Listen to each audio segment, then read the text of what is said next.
This is the 16th straight regular season game the Hawks lose against Philadelphia.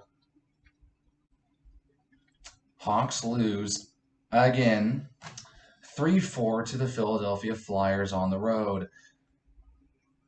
Wow. Yes, you heard that right. This is the 16th straight time the Hawks lose on the road in Philadelphia. The last time the Hawks won on the road against the Flyers, not in the postseason, because we all know that they obviously had won the game in Philadelphia to win the Cup in 2010. Last time they beat them in the regular season on the road, 1996. I'm guessing it's that long because the NHL hadn't established the whole part about their scheduling where you go to every single stadium at least once a year. I think this is been going on long before that. So literally, we're getting closer and closer to 30 years since the Hawks last won on the road in Philadelphia. That is sad. And this includes the dynasty years. This includes when this team was really good. Can't win in Philadelphia. This is the Hawks' first road game in, I can't even, probably about 3 weeks now almost. And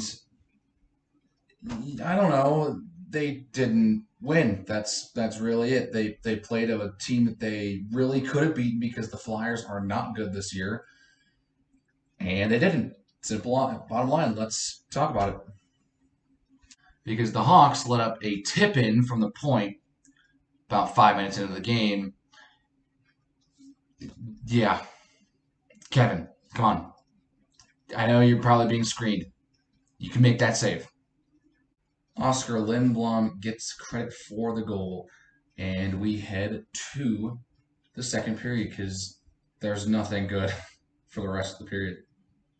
And see, good things happen when Taves is in the face-off circle. Because right about 30 seconds, probably about 30 seconds into the second period, Jonathan Taves wins a face-off, ends up getting his foot out of the way, so Alex DeBrincat grabs it, pulls it back, and just there's nothing else, nothing fancy about this shot.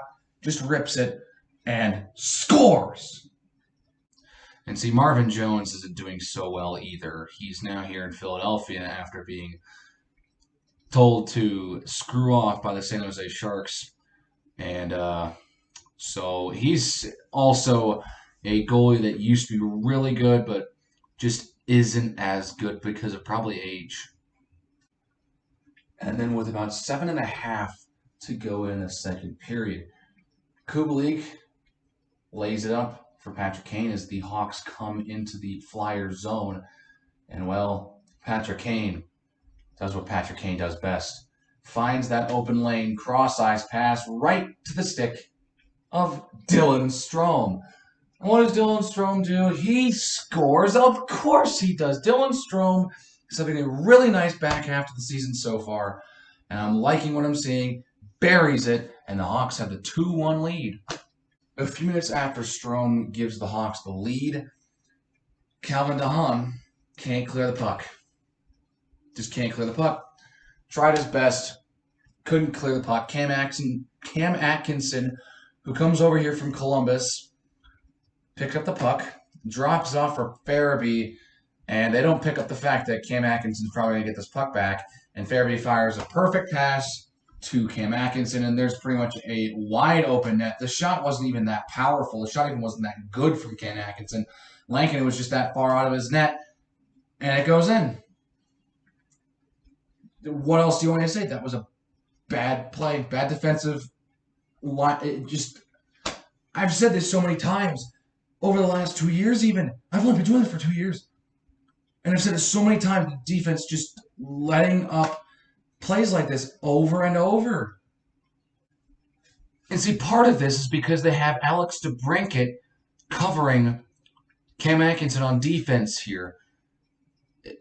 Of course he's going to beat him because, DeBrincat's not a defenseman. it puzzles me sometimes because obviously you have to have your forwards play defense when they're in the zone. That's normal.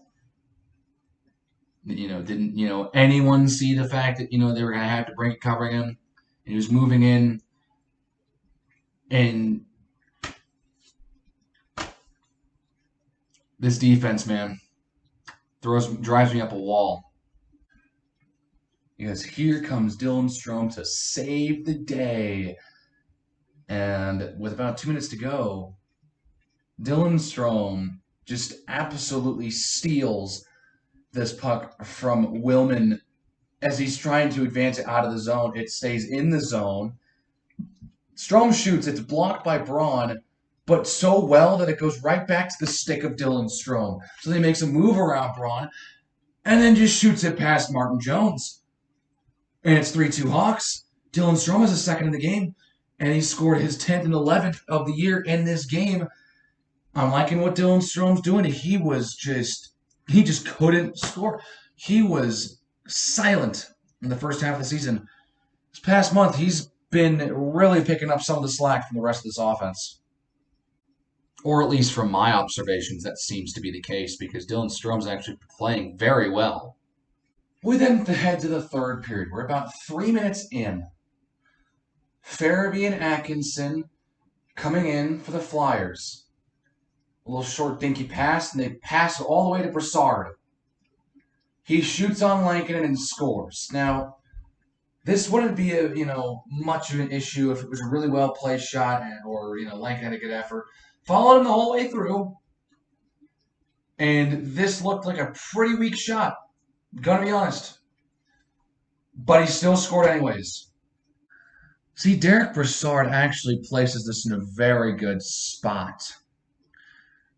Right on in between the stick and like the leg of Lankinen. There's just this giant opening right here, and he's able to put it in. Kevin. That's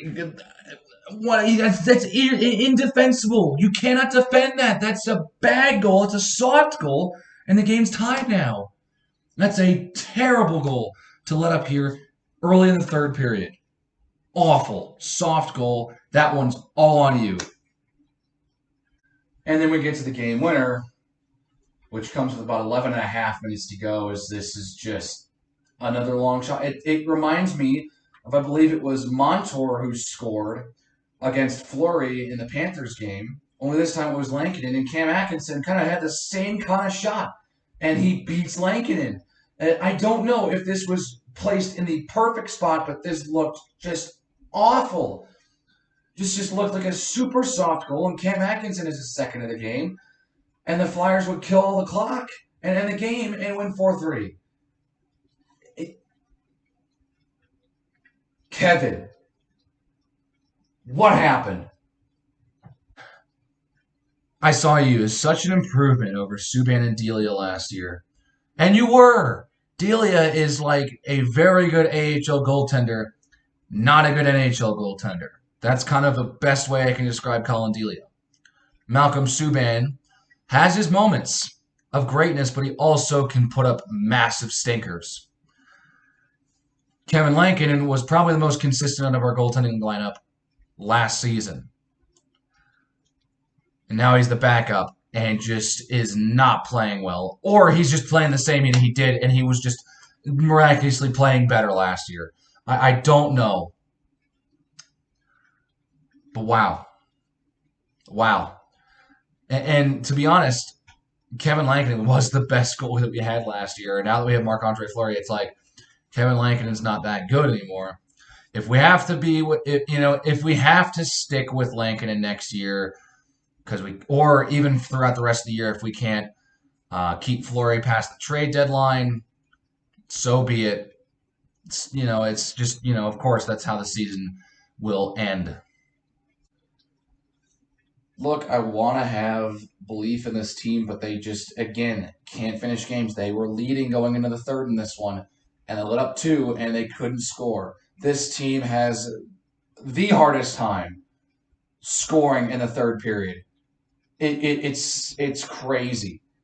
They really have struggled to score in the third period recently.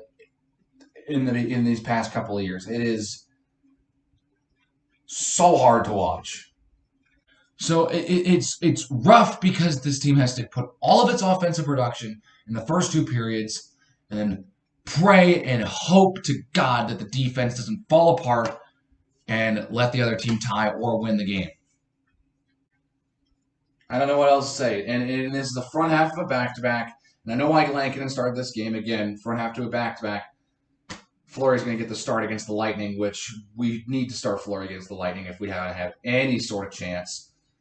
But seeing how they played against us in the 8 games we played last year, oh my God, playing the Lightning next. This is going to be a long game. Even if we do have Fleury in it, this is just going to be a long game. So yeah, this was the team's 56th game.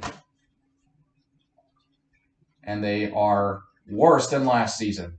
I didn't think they would be worse with the acquisition of Jones, Fleury, the return of Taves. And here we are. Here we are, one of the bottom 10 teams in the league. Oh my gosh. This team is neat. Oh my gosh. Squandering everything. But yeah, this team, man, drives you up a wall. And that's going to end this one. So if you enjoyed it, give it a like. And hit that subscribe button if you want to see more content. I'll see you guys next time. Take care.